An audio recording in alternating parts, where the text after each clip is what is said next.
Hey little girl, I play a guitar. Bonjour tout le monde, troisième film de cette suite de Coronavlogus sur les inoubliables. Maintenant qu'on peut enfin sortir de chez nous mais qu'on peut toujours pas aller au cinéma pour voir des films, je vous conseille donc ceux qui m'ont particulièrement marqué au cours de ma vie. Et l'un des plus récents à m'avoir marqué à ce point, je crois qu'il n'a été détrôné que l'année d'après par Laurence Anyways, c'est Poupoupidou, film réalisé par Gérald Eustache-Mathieu, un réalisateur qui n'a fait que d'excellents films, mais qui pourtant n'en fait jamais, et dont le film a eu d'ailleurs, alors je vais vous le montrer. Voilà comment je profite de ce film en haute définition, avec Who Killed Marilyn, qui semble être l'édition américaine. Non, l'édition américaine, c'est quoi ce poil? Non, l'édition américaine s'appelle Nobody Else But You, donc le titre d'une des chansons de Marilyn Monroe, et cette version est la version allemande. Der Überraschung geht diese Sommer... Je comprends rien à ce qui est marqué. Parce que en France, ce film n'est pas sorti en Blu-ray. On a estimé qu'il n'y avait pas de marché intéressant, que ça valait pas le coup, donc on a juste sorti un DVD. Comme par exemple, l'heure de la sortie qui est sortie l'année dernière, qui n'a pas eu le droit, au dernier moment d'ailleurs, à sa sortie en Blu-ray, parce que, évidemment, en 2020, quand on sort un film, on le sort en priorité en DVD, pas en Blu-ray. Il serait temps qu'ils arrêtent de faire des DVD, putain de merde, j'en peux plus, moi. C'est quand les gens pourront plus en acheter, ils n'auront plus le choix de toute façon. Hein. Donc faites que des Blu-ray. Vous serez obligé de baisser le prix, mais faites que des Blu-ray. Même les Blu-ray sont plus si chers que ça, vraiment. Vous êtes juste pourri gâtés, vous pouvez tout pirater, et vous n'avez pas payé grand-chose généralement. Mais donc voilà, ce film n'a pas eu le droit à sa sortie en Blu-ray en France, et c'était un chef-d'œuvre. Il n'y a pas de justice dans ce monde, il n'y a pas de justice. Donc, Poupoupidou, réalisé par Gérald Eustache-Mathieu, met en scène un écrivain du nom de David Rousseau, qui est interprété par Jean-Paul Rouve, un écrivain en proie au syndrome de la page blanche, qui fait, au début du film, un petit saut à Mout, ville installée à la frontière entre la France et la Suisse, surnommée la Petite Sibérie, puisque c'est la ville la plus froide de France. Sur le chemin du retour, ainsi que dans les infos locales, il apprend la mort de la petite vedette locale de Mout, une jeune fille qui s'appelait Candice Lecoeur, qui était mascotte d'un fromage local qui s'appelle Belle de Jura, ou du Jura, je sais plus, et qui était également l'animatrice météo dans le journal ou l'émission locale, en tout cas sur la chaîne locale. Il va être étrangement intrigué et étrangement attiré par l'affaire de la mort de cette jeune fille, et va donc mener sa propre enquête pour essayer d'élucider le mystère, puisque Candice Lecoeur a été retrouvée dans un no man's land, une zone entre la frontière France et Suisse qui n'appartient à aucun des deux pays et qui donc n'est couvert par la juridiction d'aucun des deux pays. Et donc, en plus de l'absence d'enquête de la part de la police locale, plusieurs des proches de Candice ne croient pas à l'explication officielle, qui est qu'elle se serait suicidée en avalant des médicaments. Le plus particulier dans cette histoire, c'est que plus David va en apprendre sur la vie, la carrière et la mort donc de Candice Lecoeur, et plus il va se poser la question, est-ce que Candice ne serait pas la réincarnation de Marilyn Monroe, vu à quel point leur vie se ressemble? Le film est donc une enquête pour apprendre et comprendre la vie de Candice Lecoeur, ou Martine Langevin comme le dit son nom d'origine, jouée par la magnifique Sophie Quinton, magnifique et extrêmement douée Sophie Quinton, et pour essayer de voir du coup à quel point est-ce que l'ordinaire et l'extraordinaire peuvent parfois se mélanger, et non pas peuvent parfois. C'est un film qui, à travers la question de l'identité de Candice Lecoeur ou Martine Langevin, va se poser la question de ce qui fait l'extraordinaire, de ce qui fait une vie particulière, notamment quand on vit dans un des endroits les plus plan-plan et chiants du monde, par exemple une vie qui est constamment congelée, dans laquelle il se passe jamais rien de si extraordinaire que ça, etc., et dans laquelle elle a l'impression d'être une nana tout à fait lambda et de vivre une vie qui ne concernera qu'elle. Et c'est intéressant du coup de voir comment est-ce que tout ça est confronté à l'extraordinaire. L'extraordinaire, principalement, est représenté par les États-Unis dans cette histoire. Elle s'imagine être Marilyn Monroe. Au final, sa vie de Martine Langevin, elle est peut-être vachement intéressante, sa vie de Candice Lecoeur, elle est peut-être vachement intéressante, mais non, elle a besoin de se rêver comme une Américaine pour avoir l'impression de faire quelque chose d'extraordinaire. Le personnage principal, David Rousseau, est comparé à James Ellroy par un des personnages. Vous enquêtez comme James Ellroy. comme par hasard, on prend un Américain pour vous comparer, vous êtes rien, vous êtes une merde, vous êtes ordinaire. Il y a David Rousseau qui appelle sa secrétaire, qui est la chose donc la plus commune du monde, et comment est-ce qu'il fait pour rendre ça un peu plus original et un peu plus extraordinaire? En fait, ils ont l'habitude, quand ils s'appellent régulièrement, de se faire passer pour James Bond et Miss Moneypenny. Donc à chaque fois qu'ils s'appellent, elle l'appelle James, et lui, il se la joue James Bond. Et encore une fois, c'est donc un rapport aux États-Unis. La petite touche d'originalité qui est intéressante, c'est que certains des personnages, du coup, sont moins axés sur les États-Unis et sur ce genre de réussite et sur ce genre d'idées, dont un qui est joué par Guillaume Gouix, qui joue un des flics locaux, et qui est fasciné, non pas par le FBI, ce qu'on pourrait croire vu que tout parle des États-Unis depuis le début du truc, mais par la police canadienne. Il a fallu que je fasse un accent canadien. Pourquoi est-ce qu'il faut que je fasse un accent à chaque fois que je parle du Québec, bordel? C'est automatique chez moi, il y a toujours un moment où il faut que j'essaye de faire un accent québécois si je parle du Québec. Mais donc du coup, voilà, il est fasciné par la police canadienne, les méthodes de la police canadienne, il a un manuel des méthodes de la police canadienne qu'il essaye d'apprendre, et il veut passer le concours de la police canadienne pour partir au Canada faire la police. Et donc c'est le seul qui rêve pas du même rêve commun que quasi tout le monde a des États-Unis, quoi, qui représente en principe une espèce d'image, d'idéal et d'extraordinaire. Et donc le film va travailler à opposer le quotidien, l'ordinaire, à l'extraordinaire. David Rousseau par exemple, qui est donc un auteur en page blanche, donc un personnage pas particulièrement remarquable, a une particularité très particulière, outre le fait qu'il enquête et qu'il soit très intéressé par l'histoire et qu'il soit au final donc un bon auteur en fait, en fin de compte. Il a une particularité, c'est qu'il a une hyperacoustie, je crois que ça s'appelle comme ça, quelque chose qui fait qu'il entend les sons avec beaucoup plus de détails et de puissance que la plupart des gens.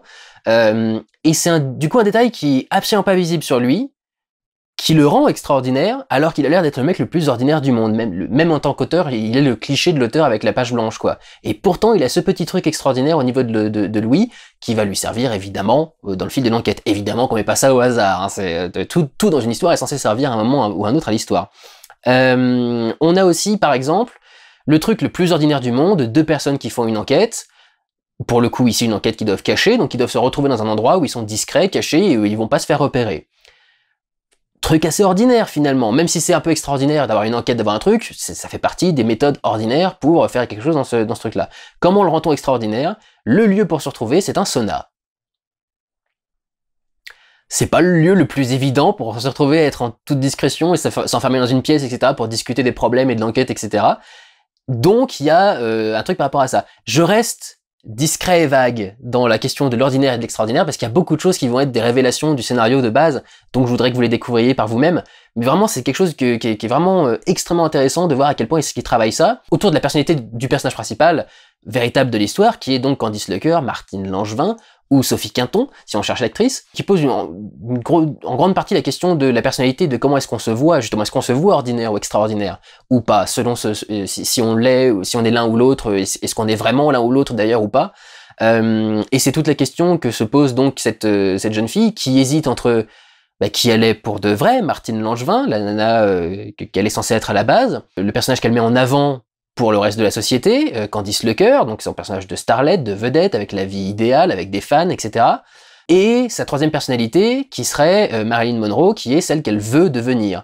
Et quelque part, on a donc du coup, dans le traitement de ce personnage, quelque chose de très freudien.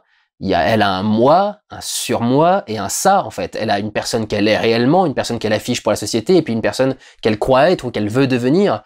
Et donc, à travers cette étude de cette nana-là, c'est donc la question, est-ce que c'est une nana normale, est-ce que c'est une nana lambda, ou est-ce que c'est une nana extraordinaire, genre une Marilyn Monroe? On pose donc la question de l'ordinaire et de l'extraordinaire. Je trouve ça génial, je trouve que c'est extrêmement bien traité dans le film et que c'était vraiment très bien fait. Et donc évidemment, un des points sur lesquels on va beaucoup insister, parce que c'est ça qui fait la distinction entre une vie totalement normale, ordinaire, et une vie extraordinaire, ça va être sur certains des hasards de la vie, notamment ceux qui concernent nos personnages principaux, donc David et Candice.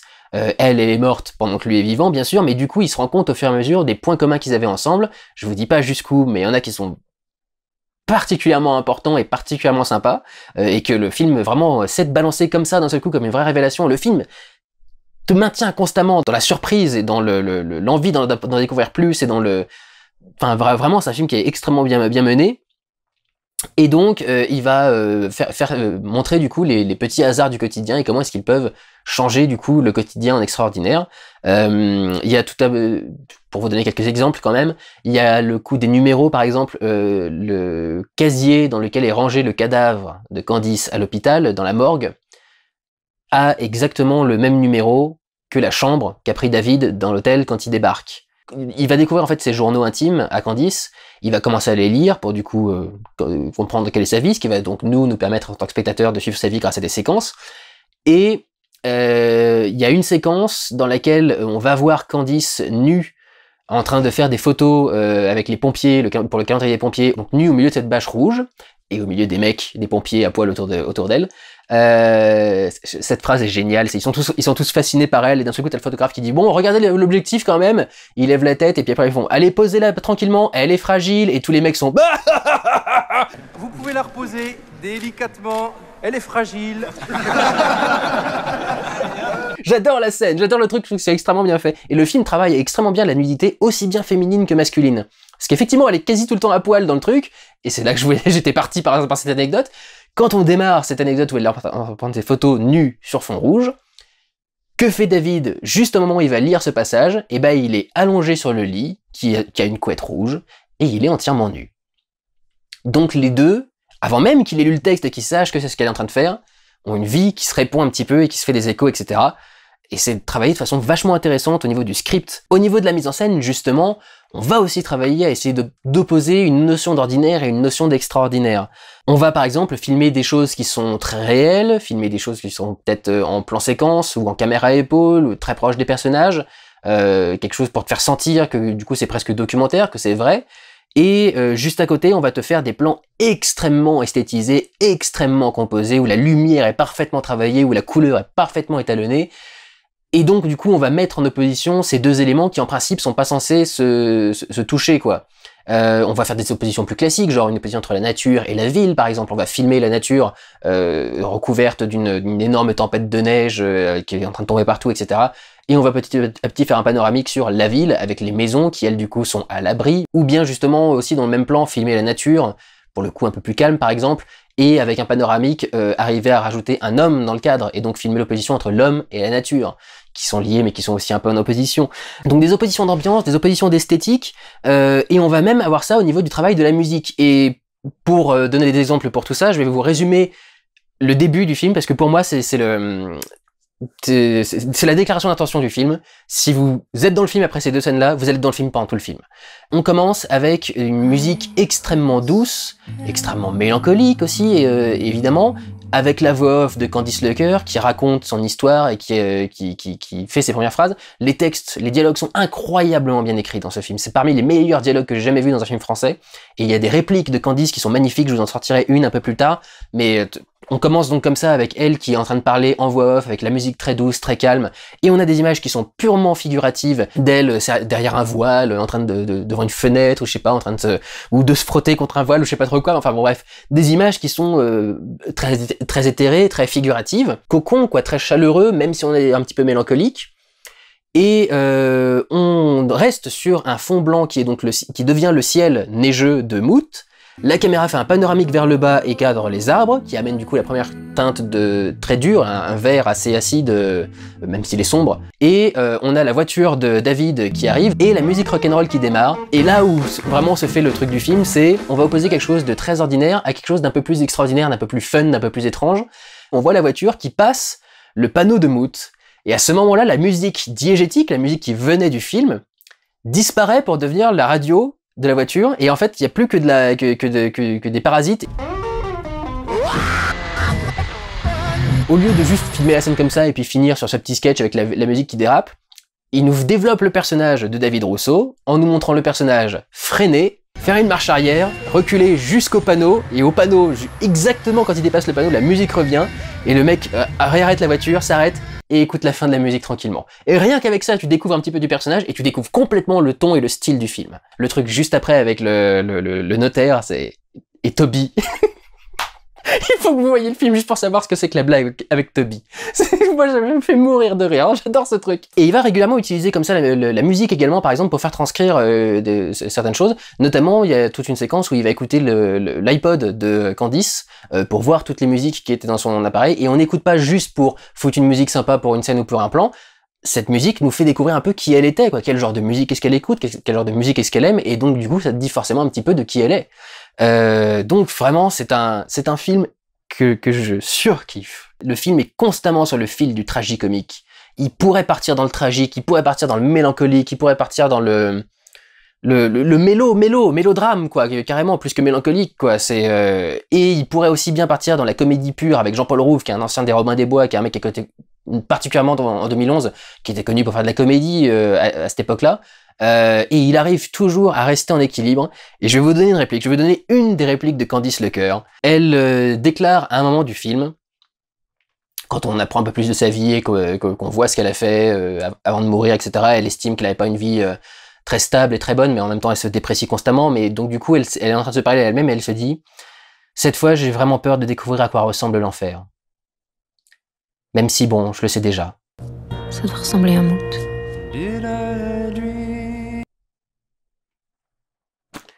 J'adore. Et elle a des répliques comme ça, c'est il a fallu que j'attende d'être morte pour qu'un mec bien s'intéresse à moi. Enfin, ah mon Dieu, et qu'il y a tellement de force dans une seule phrase et dans la façon de le dire. En plus, évidemment, Sophie Quinton a une voix qui est magnifique et ça te maintient dans le truc. Elle a une voix qui est fragile aussi, particulièrement fragile et qui est...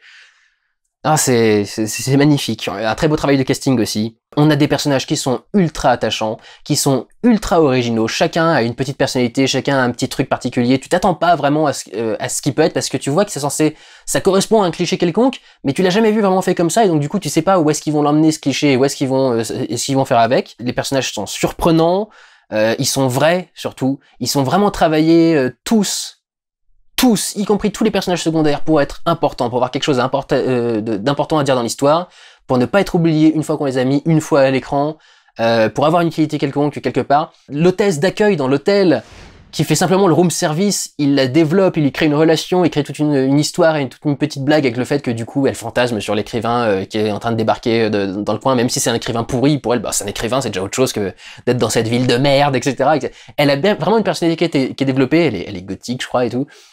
Et très attachante, et tous les personnages sont traités comme ça, quoi. Tous les personnages sont façonnés et construits de façon vraiment incroyablement professionnelle et méticuleuse. Des personnages de la vie de tous les jours, quoi.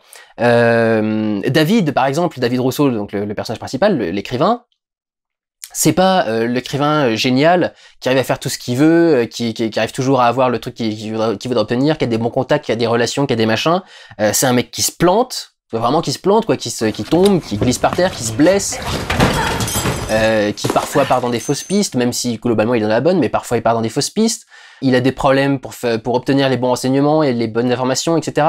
Il est pas parfaitement doué, quoi. Donc tu sens qu'il a une certaine fragilité, une certaine faiblesse, une certaine imperfection, qui en fait du coup quelqu'un de très humain et de très lambda et de très vivant aussi, quoi. Tu sens que c'est un humain, c'est pas un personnage, c'est un humain, avec une vie avant, une vie après, etc., etc. Et puis, bien évidemment, pour ne rien gâcher, tout est millimétré au niveau des plans, tout est parfaitement composé, tout est parfaitement étalonné. T'as des plans larges qui rendent très bien l'espace, t'as des plans rapprochés qui te mettent vraiment dans l'intimité des personnages et qui te font rester avec eux. Il y a des choses magnifiques, il y a un moment où elle va pas bien, elle est sur le point de se suicider, et comme elle va vers son suicide et vers sa mort, et que c'est pas vraiment elle, et qu'elle devrait pas, il garde le point là où elle était au début. En fait, elle part et elle sort du point et elle devient floue au fur et à mesure qu'elle s'approche de là où elle pourrait se suicider. Là encore, c'est une très belle idée de mise en scène. On parle donc du fait qu'elle s'imagine être Marilyn Monroe, et du coup, quand elle s'imagine être Marilyn Monroe, on a tout un plan en vision subjective. Le plan est filmé en noir et blanc, avec une caméra à épaule. Tu sens du coup le côté un peu... elle est en train de faire la fête, et tu vois avec le côté noir et blanc le fait que ce soit d'époque. Le noir et blanc très contrasté, donc tu sais aussi qu'il y a une notion de danger, d'épée de Damoclès. Tu sens qu'il y a quelque chose d'assez sombre qui va arriver de tout ça. Les lumières sont magnifiques, très très réalistes globalement, mais vraiment magnifiques, et ils gèrent très bien les capacités offertes par une lumière comme ça, quoi, avec autant de neige, autant de réflexion de lumière. Tu peux faire des lumières qui sont assez intéressantes. Il y a tout un tas d'idées vraiment sympas. Il a poussé le détail quand il a fait la fausse pub Belle de Jura jusqu'à aller chercher le mec qui fait toutes les voix off de pubs, de fromage ou de trucs dans le genre en France. Chez nous, en Franche-Comté, on ne dit pas le fromage, mais la fromage belle de Jura. Tous les seconds rôles sont parfaitement castés. Je sais plus quoi dire. C'est un des films que je préfère au monde. Et c'est un film qui est aussi très vivant, donc je pense qu'il faut avant tout le voir plutôt que d'en parler, d'essayer de le découper, de l'analyser, de l'autopsier, comme on le fait ici. Vraiment, c'est un bijou. J'adore ce film. Et je le regarde autant de fois que je peux, et à chaque fois, j'ai la même mélancolie joyeuse qui s'installe en moi. C'est vraiment un truc très particulier, comme ambiance de film, et comme enquête, et comme ton. Et dès que je peux, j'essaye de faire la promotion de ce film, parce que enfin, c'était magnifique, quoi. J'ai adoré, absolument adoré Poupoupidou. Et du coup, je suis très triste que Gérald de Station iTunes ne fasse rien en ce moment. Si quelqu'un peut me donner des nouvelles, si quelqu'un est au courant, si quelqu'un est dans le milieu, je sais pas, ou si lui-même regarde les vidéos, des fois on sait jamais, qu'est-ce qui vous arrive? Parce que, bordel, ça fait 8 ans, 9 ans qu'on attend un nouveau film, enfin que j'attends un nouveau film, moi en tout cas, et que j'ai envie d'en voir un, parce que putain, qu'est-ce que vous êtes doué, mon vieux. Et il y a quelque chose de sans doute très personnel de la part de ce réalisateur dans cette histoire. Tu sens qu'il a un attachement particulier au personnage principal du film, qui est un auteur, qui est un écrivain. Tu vois qu'il y a un rapport entre les deux. Le roman que écrit David Ross dans le film finit par s'appeler Poupoupidou. Enfin, j'adore ce film. Je vais arrêter d'en parler maintenant parce que je sais plus quoi dire. J'adore ce film. Vous devez absolument regarder Poupoupidou. Il y a vraiment tout ce que j'aime dans ce film. Donc je vous le conseille absolument.